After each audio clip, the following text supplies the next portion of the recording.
如何通过深度放松化解焦虑。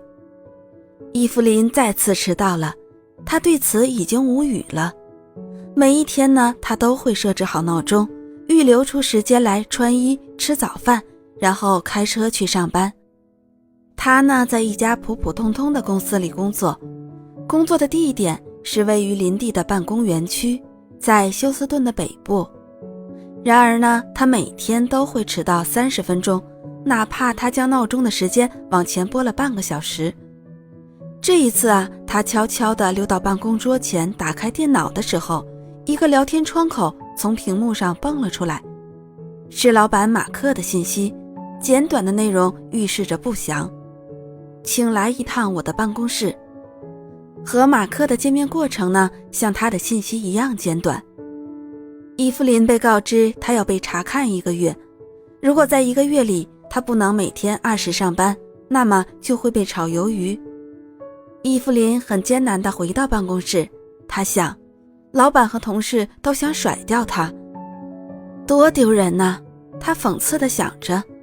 但是在踢走她之前，他们必须完成所有的文书工作，不像她的前男友，在情人节第2天给她发来一条短信：我没法和你在一起了，抱歉。然后呢，她打开桌子的抽屉，抽出一个装满薄荷糖的超大号盒子，抓出一大把糖扔进嘴里。管他再长几磅肉，哪怕在过去的6个月里，他的体重已经增长了20磅。他用力地嚼着，希望这种强烈的冰凉甜味和夸张的咀嚼动作可以帮助他憋住眼泪。在这里哭泣的话，每个人都会看到的。在收到老板最后通牒不久呢，伊芙琳第一次上门来咨询我们。我们呢，先让他细说一遍早晨的例行公事，好让我们找出到底是什么在他出门前拖住了后腿。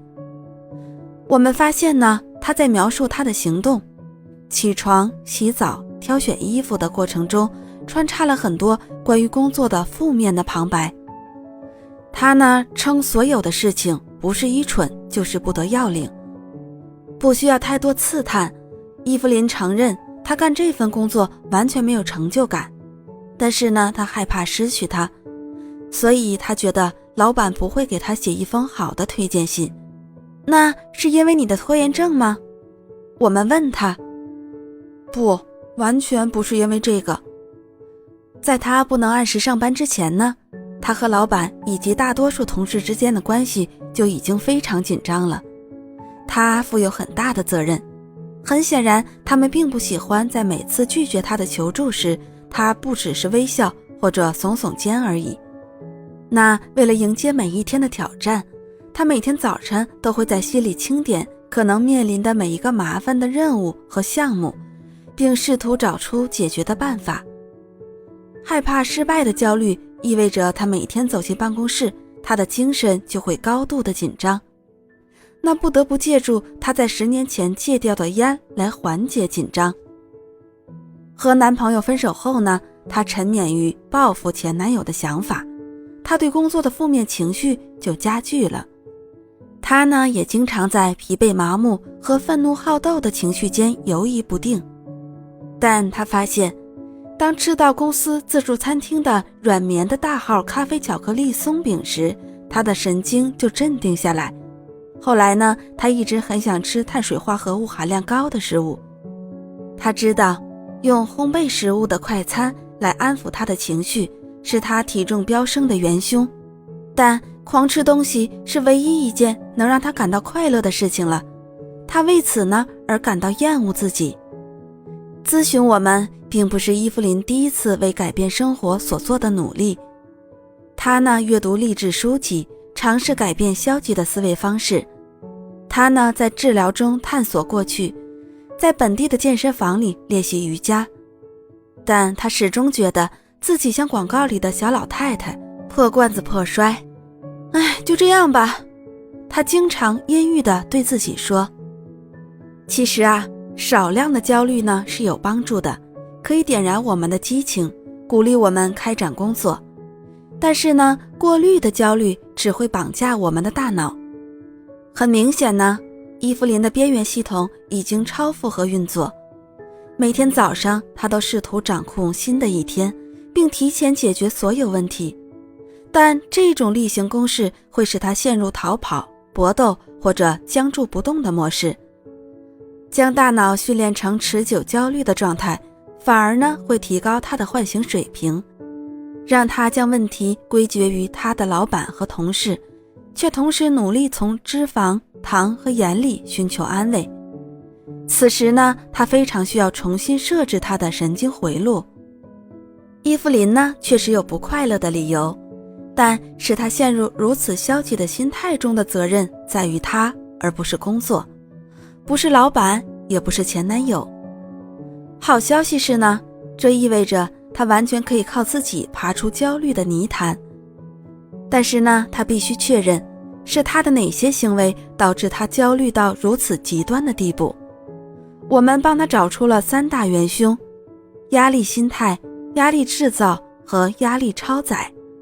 下面呢，我们就具体分析一下这3大元凶。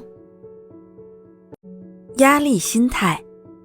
美国耶鲁大学的心理学家阿利亚·克拉姆的一项研究表明，压力心态就是当你在应对或理解某种经历时所运用的心理镜头，造就你不同的精神状态，焦虑或者不焦虑。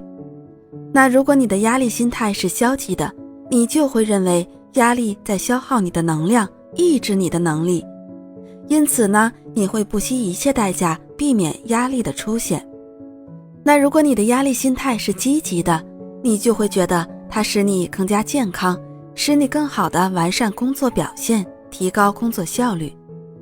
克拉姆和他的同事发现，拥有积极压力心态的人能够更好地控制压力，他们更倾向于征询别人对工作表现的反馈意见，并以建设性的方式来吸纳这些意见。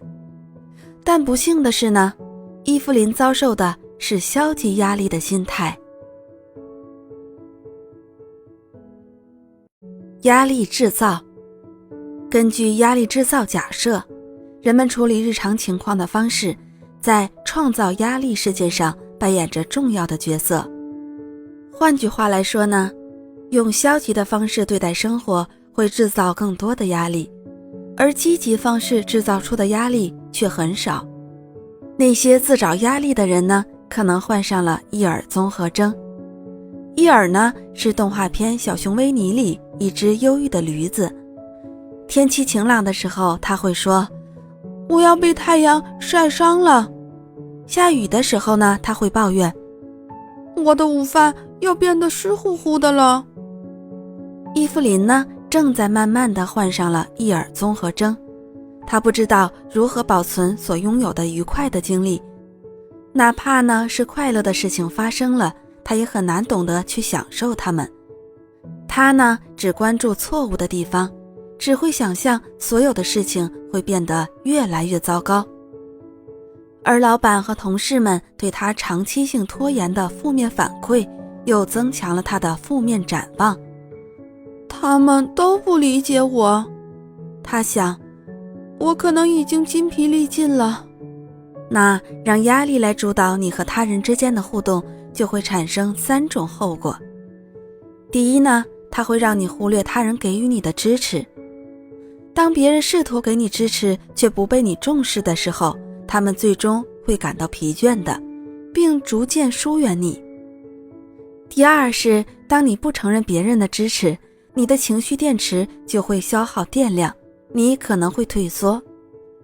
第三是，所有起源于压力的焦虑都能引发继发性抑郁症，这会导致你采取回避的态度。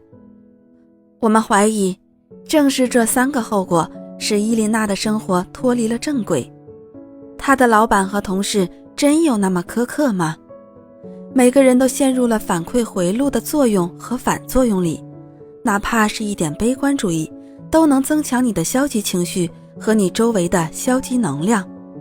消极呢，最终会引发愤怒，妨碍你做出正确的选择。过了好一会儿呢，你甚至可能都没有意识到你在愤怒，它只是变成了你一贯的默认状态，就像呼吸一样自然。压力超载。如果你每天生活在压力中，当压力指数最终打破临界点的时候，你大脑前额叶的认知能力就会大幅度的降低。更糟糕的是，长期的压力会改变大脑这一区域的结构。那由于前额皮质可以通过和大脑其他区域的神经关联来调节我们的思维、行为和感觉，它同样可以矫正我们的观点和决策。那如果这些神经关联由于压力过重而开始衰弱，重要的矫正功能受损，一旦发生情况变化或收集到更多的信息时，我们就无法改变思维或重新调整情绪。压力超载加上无法保持积极的情绪，就会变成个人或者社会性的不利因素，从而呢阻碍我们拥有成功的人生。但是呢，你可以重新调整你的大脑，多花点时间进入预先状态，学会如何避免出现被动反应。预先呢，意为中间的空隙，或者是两个地方、两种状态或两个事物之间的过渡形式。那当太阳开始落山，你就处在从白天向夜晚过渡的阈值空间里。当欢聚结束时呢，朋友离开就预示着你即将从社会活动过渡到再次孤独的状态。这种过渡呢，总是伴随着一些伤感，所以你必须对心理做一些调整。当你的大脑出现这种状态，预现状态就是指清醒状态和梦游之间的过渡状态。现在呢，回想一下第1章的内容。当我们昏昏欲睡，在沉睡的边缘或清醒的时候，大脑呢就会发射西塔波。实际上呢，预现状态只是西塔波状态的另一种表述。那这种状态呢，和小盹是不一样的。尽管打个小盹可以使你恢复活力，但西塔波状态是特别的，它会触发内源性的治愈过程。这种过程可以起到治疗边缘系统的作用，并开始将新的更为积极的知觉和事件连接起来，我们称之为神经链。伊芙琳的边缘系统已经迫切需要治疗了。神经链立足于这样的观点：我们通过形象、情感、气味和声音，或这些元素的组合来描述我们的经历。这个过程是有用的，也是困难重重的。那如果这些象征物使我们痛苦，通过消除我们在经历相似遭遇时会再次触碰的某种情感负荷，我们就可以和这些象征物再次产生关联。我们来举个例子，如果你的父亲呢很严厉，经常对你吼叫，同事对你说话时呢，哪怕没有提高音量，你都有可能会听到他或她在对你吼叫。那么在这种情况下呢，将同事和父亲区分清楚的能力是很重要的，这可以消除你的某些反应。另一个积极的例子呢，是在脑海里想象这些文字所呈现的图像：波浪、月亮、沙子、海洋和水。现在呢，想象一盒洗衣粉，在你的脑海中可能会跳出汰渍或者冲浪洗衣粉。那如果你也在用这个牌子的洗衣粉的话，你甚至还会产生一种舒适感。这就是你的大脑和这个世界产生了联系。形象和想法与情绪之间的关联会在无意识间影响你的行为。那在财富多少、饮食结构以及相信人生拥有什么的可能性上，这些关联使你和别人有所不同。研究者发现，深度放松状态可以帮助人们解决所有与焦虑有关的问题，例如体重、忧虑、抑郁和身体上的疼痛。深度放松呢，往往会割断和问题的关联，而在这种状态里，你的大脑往往先触碰你还未想到的解决方法。那当你清楚如何进入我们所谓的深度潜水状态，即长时间保持在预现状态里，这样的话呢， Theta 波就能表演它的治愈魔术了，你也就能够在无需心理疗法和生物反馈疗法协助的情况下，完成所有积极的改变。为什么 Theta 波会治愈焦虑？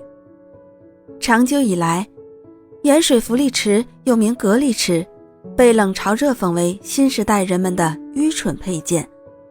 事实上呢，它是一个非常有用的科学实验基地，研究人员长期用它来测试限制环境刺激疗法的效果，观察人们进入无意识状态时会有什么变化。那在20世纪80年代，科学家想知道，当人们漂浮在隔音的水温为皮肤温度的盐水池子里，听着冥想音乐的时候，身心通常会发生什么样的改变呢？据报道啊，人的体重会减轻，风湿性的关节炎疼痛会得到缓解，焦虑感会消失，幸福感增强，这是前所未有的事情。但重要的是，这些令人震惊的变化在漂浮结束很长一段时间里还在持续。那为什么漂浮在这样一个浮力池里的作用会比其他治疗方式更加有效呢？那是因为啊，漂浮在浮力池里尽量放松，可以让人进入 Theta 波状态。请记住啊，当你开始放松或者夜晚要入睡时，大脑呢就开始产生更多的阿尔法波。当你深度放松的时候，神经加工过程就会进入 Theta 波状态。随着放松程度的加深呢，大脑便进入德尔塔波状态。这些睡眠状态对修复我们的大脑、思维和身体是非常重要的。当你陷入这些状态里，大脑呢就会释放内源性大麻素。这种化学物质呢，有利于促进清除和治疗过程的发生，让你的思维进入一个极度安静的空间。我们经常在没有睡着的时候呢，会看见梦境异象，它们被称为催眠异象，往往栩栩如生，却又短暂易逝。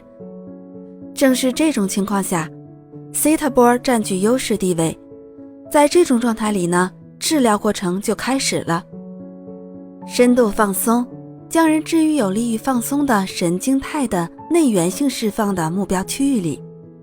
这个目标区域呢，就是 Theta 波状态，有时也指催眠幻想。它呀是深度治疗过程的靶心。当你进入并待在这个状态长达10至20分钟时，浮现的梦境意象可以帮助你找到方法来解决那些干扰你清醒时的状态的问题。事实上呢，大麻指可以帮助你建立更多的神经连接，极大地提高创造力，有时啊甚至能提高700%。Theta 波如何治愈焦虑？因停留在西塔波状态一段时间而建立的神经链会让你自动地放下焦虑，卸下神经包袱和摆脱那些让你一直困在过去的令人烦扰的记忆。在西塔波状态里，恐惧消散了，问题变成了可攻克的挑战，你更有能力来承受生活的磨难。它呢，是你找到创造性观点、洞察力和深层意识的所在地。那身处西塔波状态，你会发现一个自我怜悯的深井，一颗安静平和的内心。他知晓不管多么艰难，一切都会好转，哪怕你在一些情况下是焦虑的，但焦虑只是驻留在内心深处那一块静止的空间里。那深度潜入西塔波状态可以帮助你认识到，所谓固定的现实都是虚假的。换句话说呢，不管你多么相信世界总是以一定的方式在运作，或生命在固定的轨迹上运转，变化永远是可能的。实际上啊，你的直觉会看到那些你以前没有察觉到的新的可能性。那当你处在那个静止的内在空间里，西塔波就会从你心灵的最深处给你带来指导，指引你正确选择岔路口，走向你所期待的未来。西塔波能够让你思路清晰，做事有条理。放下焦虑，你突破思维定式的能力就会有所提升。当你面对一个看似不可能的目标时，这个能力就会非常的有用。如果你的思维灵活，思路更为开阔的话，就能实现那些自己都没有把握的目标。你呢，也会发现，在创造性的处理问题时是很难产生焦虑情绪的。你也很可能会用好奇心来代替焦虑，采用新的花样和观点，会是横向思维者突破惯用的参考系，触发新的解决方案。比如呢，一个合唱团想要筹集一笔资金到欧洲去演出，尽管在筹资前呢，他们做了很多的事情，但那收效甚微，几乎没能吸引到音乐圈子外的人。合唱团委会的一个成员曾经因为其他一些不相关的事情参加过集解如何进入深度潜水状态的课程，于是呢，他学会了突破常规思维来思考问题。他想到了一个点子，即制作一间像古代欧洲城堡那样的但可以食用的姜饼屋。果然呢，新点子吸引了比以往更多的人来购买这个甜点。然后合唱团就筹集够了去欧洲的钱。西特波也被证实对戒瘾很有帮助。例如，酗酒呢，其实是潜在压力或冲突的一种征兆，而潜在压力或冲突最终会导致焦虑，焦虑呢又会让人受伤。有的人通过酒精、食物或者其他替代品来治疗疼痛。瘾君子寻求安慰，他们用这些替代品来改变他们的生理和心理状态。遗憾的是打破成瘾周期是极其困难的。但尤金·佩尼斯顿这位来自美国科罗拉州退伍军人医院的心理医生决定给出这样一道测试题：如果西特波能为大脑带来舒适，那么它对长期酗酒者来说会不会有同样的效果呢？但数据是残酷的，1年之后酗酒和吸毒的复发率高达 80%。 换句话说呢，如果仅有 20% 完成康复计划的病人1年后仍保持清醒的话，那这个计划才被看作是成功的。这些数据呢，能反映出化学物质在成瘾大脑中引起重大变化的威力，以及化学物质是如何使一个人丧失自我安慰的能力的。为了继续研究佩尼斯顿挑选出2组人员，他们呢都曾在医院里治疗他们的酒瘾。一组人员呢只接受医院的康复计划，而另一组在康复计划之外增加了深度潜水状态的训练。在30天里，接受深度潜水状态训练的瘾君子每天必须做这3件事情2次：想象自己拒绝了酒精，进行自身训练、放松和使用意象技巧，训练自己如何提高双手温度来让自己得到放松。参看第1章中关于无需生物反馈疗法就能提高双手温度的那部分。那在体验深度潜水状态前，他们必须练习如何提高双手和身体其他部分的温度。处在深度潜水状态中时呢，想象自己坚定地拒绝了酒精。最后呢，训练人员利用生物反馈仪器来提高和调整阿尔法波和西塔波的频率。这样的话他们的大脑就能修复自我安慰的能力。通常而言呢，当人们过量饮酒或者滥用药品，他们的阿尔法波消失，而贝塔波会增加，这样就会使他们变得很焦虑。他们应对这个问题的一般做法呢，是增加酗酒。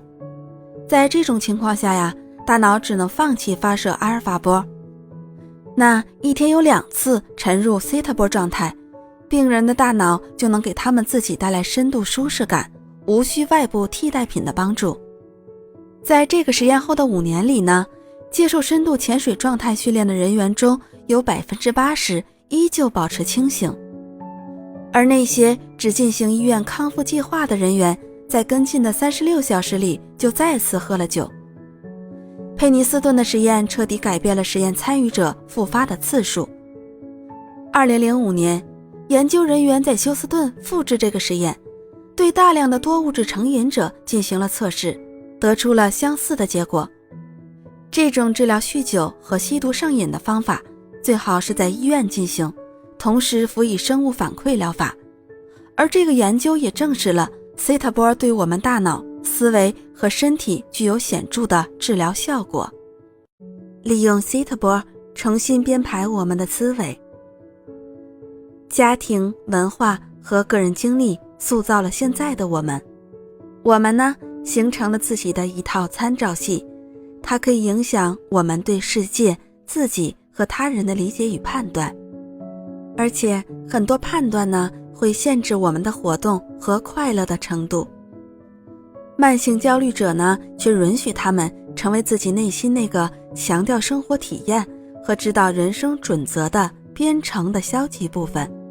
那你的参照系都有哪些呢？他们是不是被焦虑支配了？下面呢，请花点时间来回答以下的问题。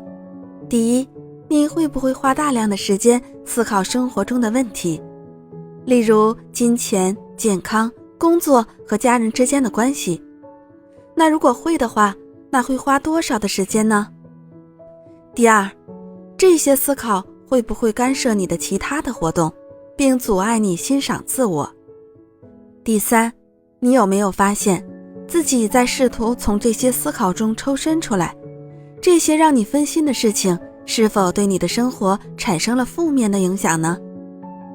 第四，这些思考有没有让你采取行动来解决问题，亦或是你在围绕着问题团团转，找不出头绪呢？那如果你回答是的问题超过2道，那就说明你已经陷入焦虑的循环魔咒里了，你需要努力地打破它。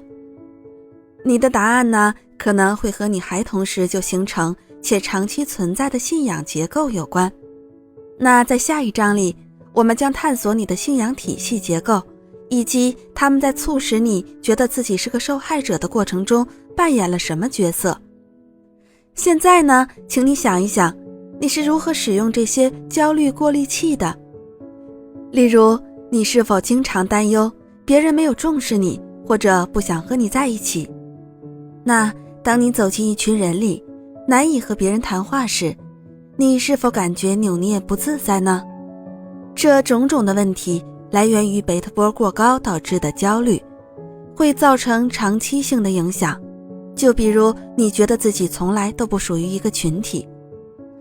当你感受西塔波的时间越来越多，减少贝塔波过高的情况，你呢就更能激发自己的积极性、创造性和自制力，拥有更高质量的睡眠，并继续让自己在西塔波中进入深度放松的状态，可以减少那些我们从孩童时代就经常背负的自我批评、内疚和羞耻感。在5至10周的时间里，如果你每周都进行4次的深度放松的话，你的焦虑就会消散。这种效果呢是渐增的。在完成这种练习后，你的轻松感会持续很长的一段时间。事实上啊，这种不可思议的状态可以让你打破常规思维的约束，而你呢，被困在这些自设的条条框框里太久了。这些条条框框呢是必要的，但另一些会成为你前进的绊脚石，狠狠地击碎它们，这样呢，你在通往成功的路上才能有重大的突破，而这些成功值得你拥有。如何进行深度放松练习？请按照以下的指示，每周4次，每次呢花上20分钟进行深度放松练习。当你发现自己只是偶尔才会焦虑，那也请继续进行每周1次的练习，以便加强效果。请注意，你最喜欢的焦虑情绪出现的时刻。当你开始深度放松时，请密切留意焦虑是如何随着时间的流逝而消失的。很多人呢，喜欢对着数字录音器或者手机大声地朗读这些指示，这样呢，他们就能回放这些录音，在无需阅读指示的情况下，就能进入深度的放松状态。那当你跟随指示进入练习的时候，你就会注意到你的心态渐渐的平静，身体也随之放松下来。你将可能在紧闭的眼瞳后面看到某些异象，你会听到声音。那试着集中注意力，感受这些异象如何为你缓解焦虑，感受那些异象在你耳边呢喃细语。你的大脑将会尝试为你指引解决问题的方向。现在呢，就开始试试吧。从以下的自声训练开始，让身体和大脑都进入一种自我诱发的平静放松状态，缓慢地重复每道指令，直到你开始感觉到这种练习的效果。现在呢，寻到一处舒适而安静的地方，笔直地坐着，将双脚平放在地板上。你呢，不想睡觉，但恰好在快要睡着的边缘。笔直的坐姿呢，会帮助你长时间保持深度放松的状态，同时呢，保证你所处的场所确实让你感到安全和舒适。自声练习。1. 我的头和脸开始放松，并感到温暖。2. 我的舌头很放松，在嘴巴里很舒适。3. 我的右臂感觉很重，但很温暖。4. 我的左臂感觉很重，但很温暖。5. 当我感觉越来越放松的时候，心跳会逐渐变缓。6. 我的腹部很放松，感觉很温暖。7. 我的背部很放松，感觉很温暖。8. 我的右腿感觉很重，但很温暖。9. 我的左腿感觉很重，但很温暖。10. 我的右小腿感觉很重，但很温暖。11. 我的左小腿感觉很重，但很温暖。12. 我的右脚感觉很重，但很温暖。13. 我的左脚感觉很重，但很温暖。14. 我现在完全进入深度放松状态。现在呢，请完成接下来的练习。在开始练习前呢，要一次性的读完整这个说明，这样你就能清楚每个步骤了。一旦开始录音，在每2组新的指示间至少要停顿15至40秒。他们听上去呢可能有些奇怪，但请你把你的问题或疑惑都抛之脑后。这些材料并不是要对你的认知产生影响，而只是让你亲身体验一下。所以呢，不要考虑太多了，回放录音进行练习吧。深度潜水状态的练习脚本。你总得学会放松，让自己滑进梦境的边缘，在 Theta波状态里获取信息，从而进行自我治疗。为了增强这种效果，你可以尝试在水流附近开展练习。大自然的声音呢，往往可以快速平静人的内心，减轻情绪的负担，消除焦虑。现在呢，开始。1. 找到一个地方坐着，进行放松，记得要全神贯注，将你的脚平放在地板上，确保你的手机关机，宠物关在另一个房间里。那如果不这样做呢，它们会使你从冥想状态中分心，然后粘到你的身上。尽管它们很可爱，但将湿湿的小舌头舔在你的脸上，就会打断你深度放松的过程。那在进行练习前呢，向你的大脑寻求答案或者获取信息，可以帮助你解决某些让你焦虑的问题。一旦你向你的大脑提出一个问题，它呢就会进行一场内部的搜索，为你找出一个最佳的解决方案。那一旦你进入深度放松的状态，它就会渐渐脱离你的意识。停顿15至30秒。2. 想象你的焦虑就像冰冷的早上湖面上的雾气，它升腾、飘散，然后消失了。停顿15至30秒。3. 调整你的身体，直到你感觉无比的舒适。进行几次深呼吸，然后让深呼吸带来的舒适感流遍你的全身。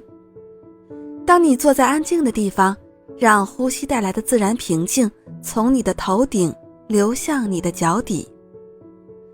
停顿15至30秒钟。4. 现在缓慢地开始从10数到1，数字每减少一个，你的感觉越是放松。10、9、8、7、6、5、4、3、2、1。停顿15至30秒。5.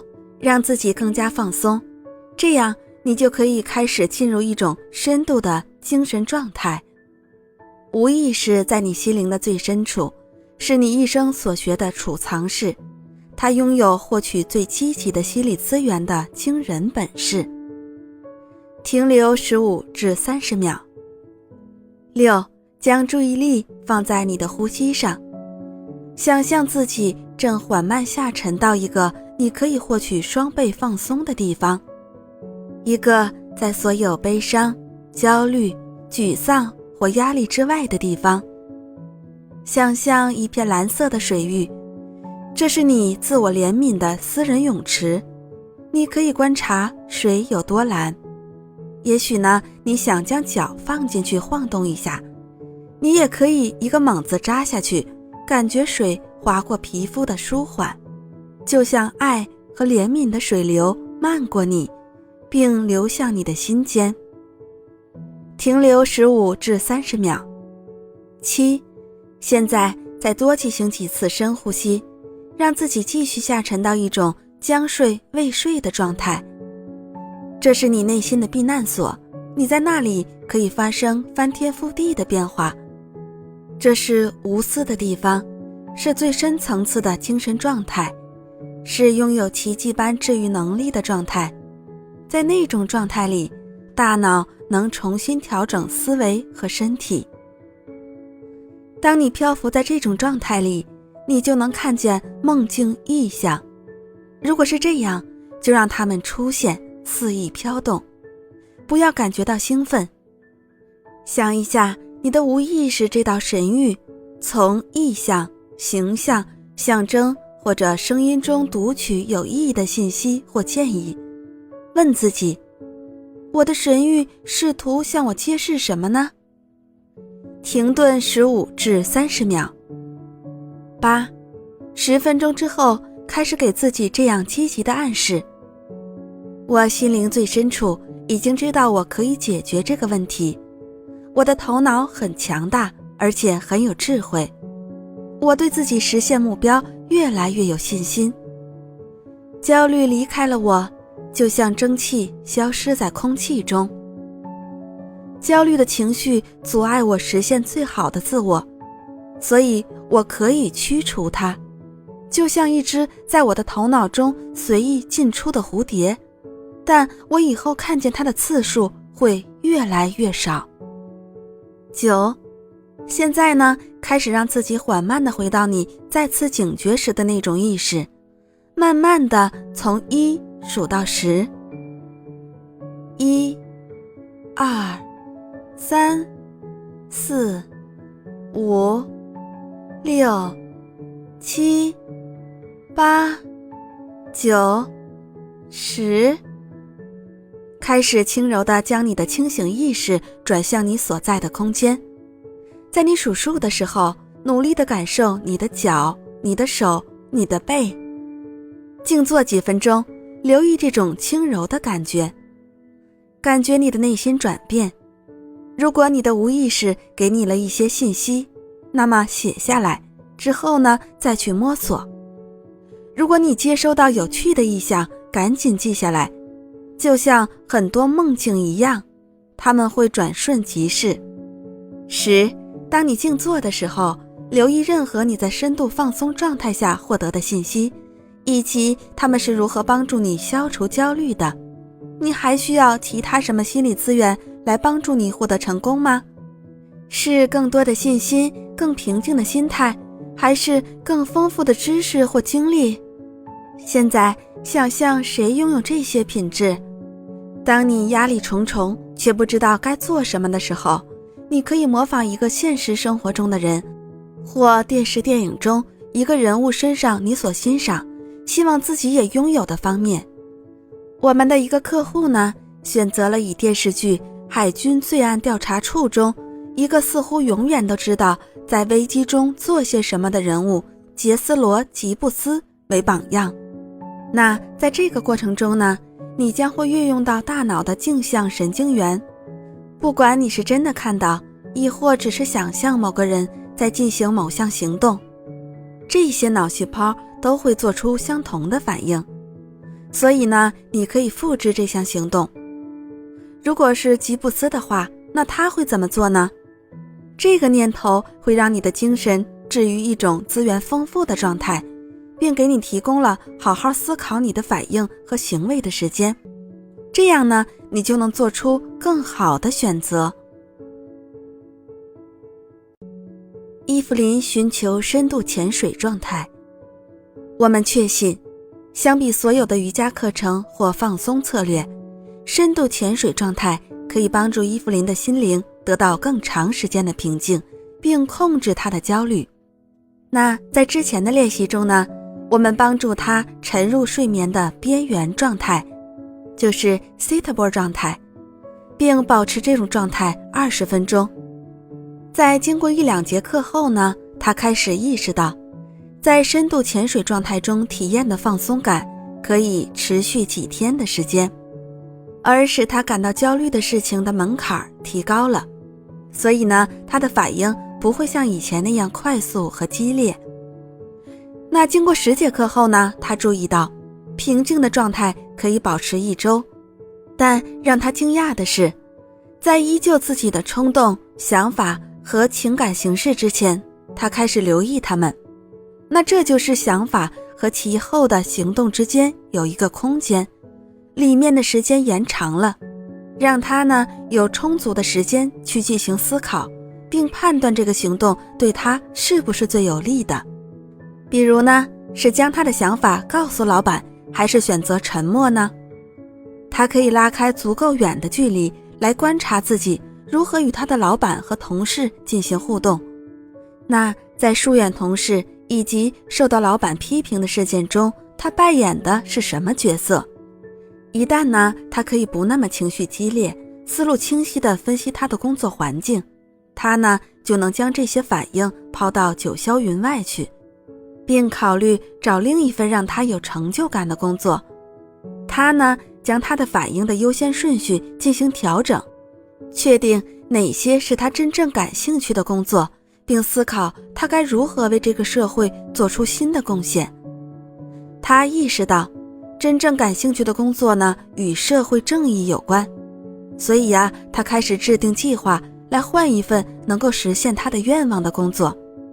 有趣的是呢，当她下定决心要做那些必要的工作时，她发现很多机会啊都随之而来，她的焦虑、反刍思维和愤怒会渐渐地消散。她呢认识到，她已经拥有足够的内在力量，让她想要的改变出现。伊芙琳在处在深度放松状态期间呢，重组了她的思维。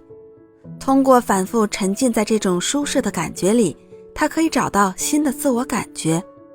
她发现自我怜悯的力量，公正地面对自己的判断、焦虑、恐惧和想法的力量是多么强大。她告诉我们，它们只是浮现，然后消散了。她的新思维方式带来了另一个好处，是她的味蕾开始对快餐里的糖和化学物质敏感。她呢胃口不佳，体重也开始减轻，而她更喜欢健康的食物。她呢开始意识到，当她还是个孩子的时候，她就接受了这样一种导致她忧郁和焦虑的信仰。像她的母亲一样，她经常告诉自己，我必须焦虑才能保证事情会变好。她在幼儿时呢，她无数次地听到母亲在重复这个魔咒。她一直在想，焦虑会确保他不会遗漏任何重要的事情，帮助他避免悲剧的发生。那尽管他在很久以前就离开了父母的家，但是这个魔咒依旧如影随形，导致他无法从焦虑不安的精神状态转变到平静放松的状态。于是呢，我们就建议伊芙琳每周进行几次这项深度放松练习。在需要继续自我成长的时候呢，可以利用双侧刺激的心智游移的方法平静下来。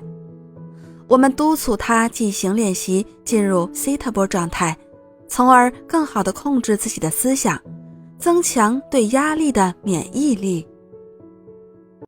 另一种显著的变化，唐是一个中年男子，因为第二段婚姻的问题呢，来向我们寻求帮助。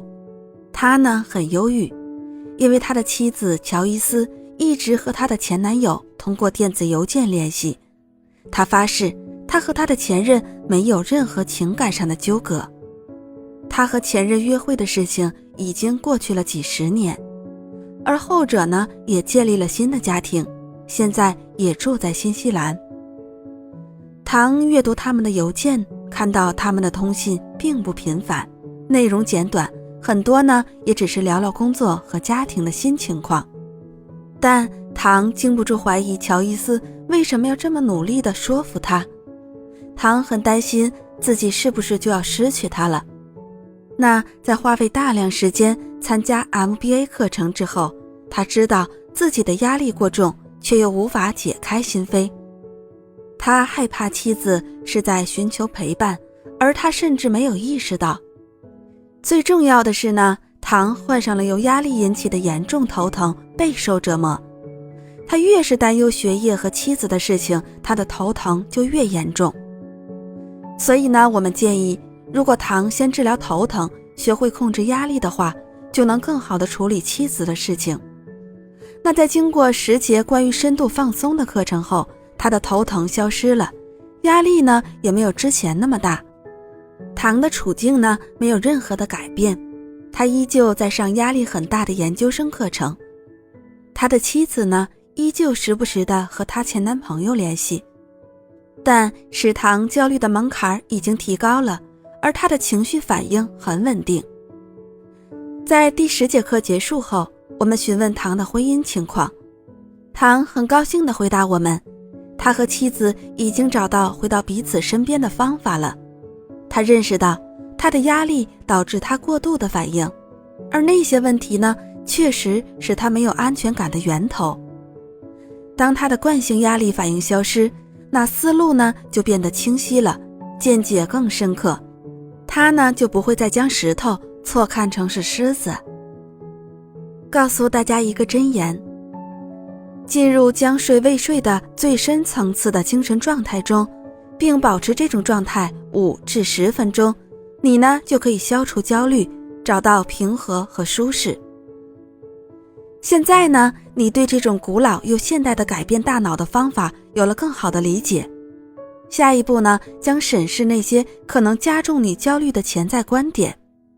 在第5章中，我们将会研究你的信仰体系的结构，研究它如何限制你，以及如何利用未来导向的想象和问题来指导行为，尽可能的让每一天都充满意义，让生活变得更美好。